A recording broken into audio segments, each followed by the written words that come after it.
Did one of the best edge rushers in the National Football League hint on his Instagram story that he wants to get traded to the San Francisco 49ers? That's what we're talking about on today's show. Also on the back end, why the 49ers' decision to not pay Laken Tomlinson and move to Aaron Banks, the second-round pick in the 2021 NFL Draft, was actually a very smart business decision. Let's dive into it all here on the Niners Report because Brian Burns posted Jimmy Garoppolo highlights to his Instagram story. Before we get into that, make sure you download the Call-In app so that you can call into our post-game shows. We've been going live on Call-In after every single watch party. We stay live on YouTube, but also we go live on Call-In to take all of your calls, to react to the victories, to react to the heartbreaking losses. And to be able to hear from you really has been awesome because interacting with the faithful is the absolute best. So if you want to download the Call-In app, do so. Here are some QR codes. If you have an iPhone, you can download the app on your app store by scanning that QR code to the left.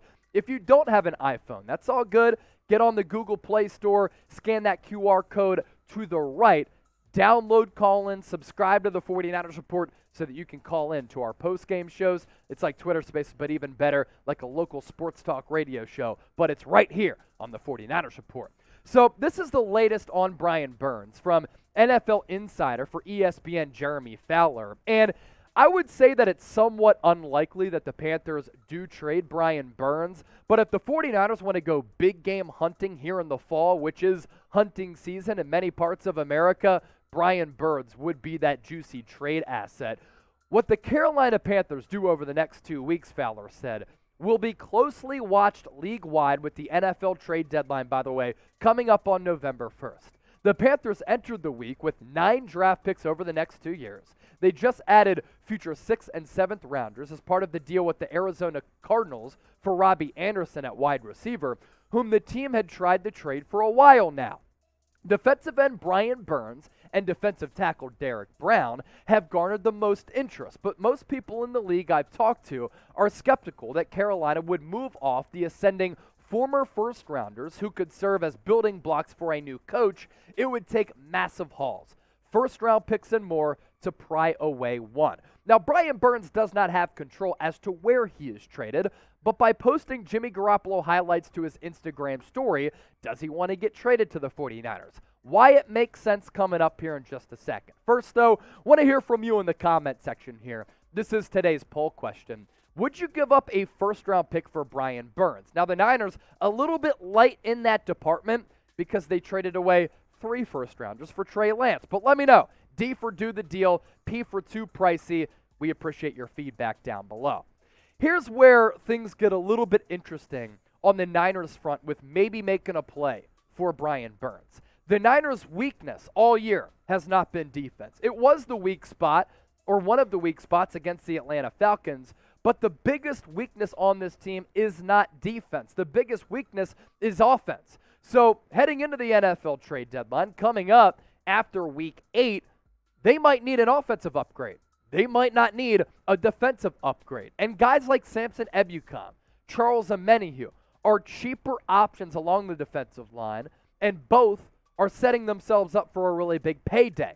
But damn, the thought of Brian Burns and Nick Bosa at both edge spots really is salivating to think about if you love defensive football, especially looking at what Brian Burns has been able to do since he came into the league after being a first-round pick in 2019 out of Florida State. We're talking about steady production here for Brian Burns, who alongside Nick Bosa, you really can't double-team both of them, and if you double-team one, it opens up an avenue for the other to hunt after the quarterback, and we're still not talking about these really good defensive tackles on this team. You look at the production here for Brian Burns all year, all throughout his career. 7.5 sacks. He's nearly gotten double-digit sacks. This guy is a premier edge rusher, and for him, posting those Jimmy G highlights to his IG story, it's so random. Why would he post Jimmy G highlights on his Instagram story?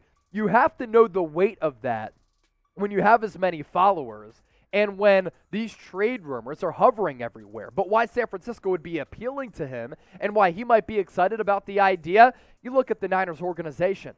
They have 5 Super Bowls. They are a blue blood franchise with the Pittsburgh Steelers, the Dallas Cowboys, and the Green Bay Packers, one of the more iconic brands worldwide in sports. Right now they have a Super Bowl ready roster.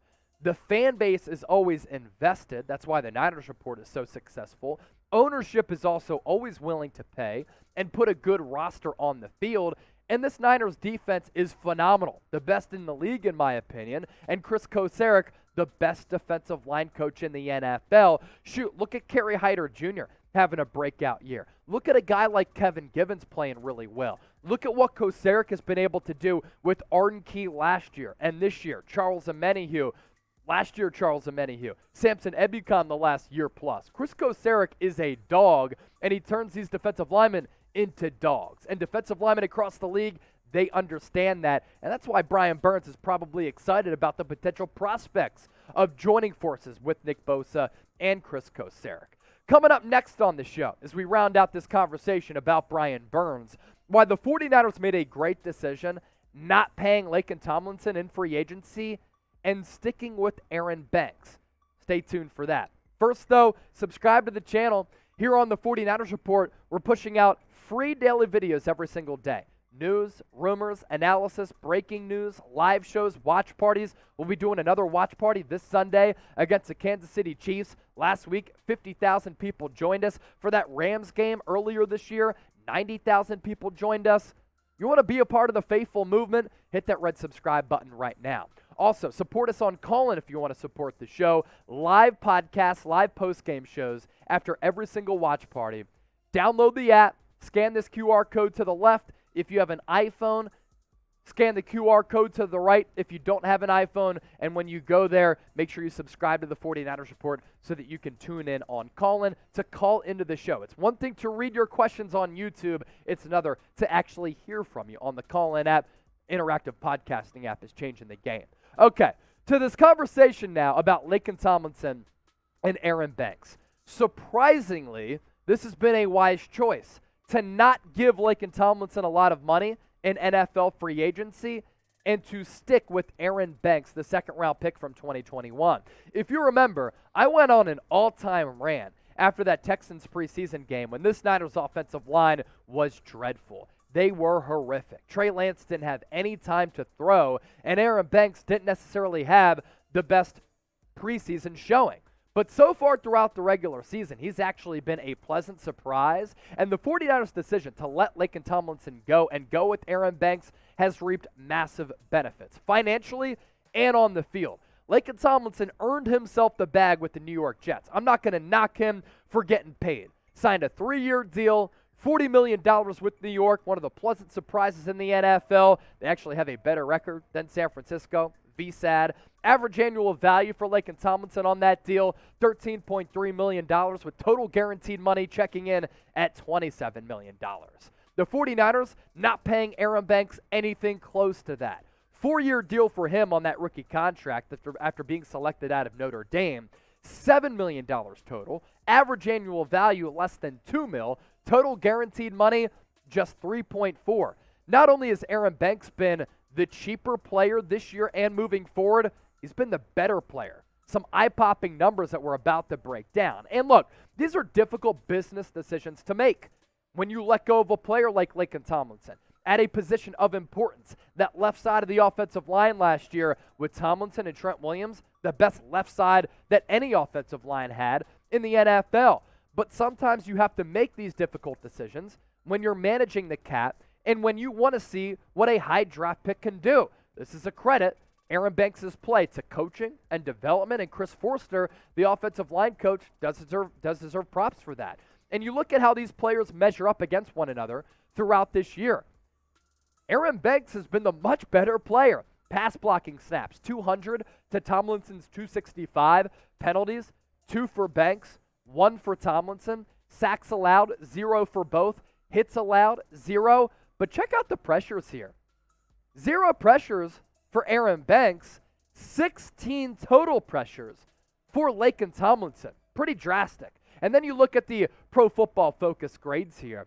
Aaron Banks checking in at 60.5, and his pass blocking grade at 68 flat. Run blocking, 55.5. Laken Tomlinson, his Pro Football Focus grades, not even close to that of Aaron Banks. And in the trenches, you have to be able to show up and show out. It is a huge component to the success that an NFL team can have. And if you're bad along the offensive line, then that could really end your season and really curtail what you want to do as a football team. So to get this production from Aaron Banks has been a game changer for San Francisco. And financially, they've been able to save money, and they've got the better production from Aaron Banks. Again, Chris Forster has done a good job, a whale of a job in his development of Aaron Banks, because last year he wasn't good. So if you're about that trench life, like Aaron Banks has been this year, I want you to type T. And as always, thanks for watching the show.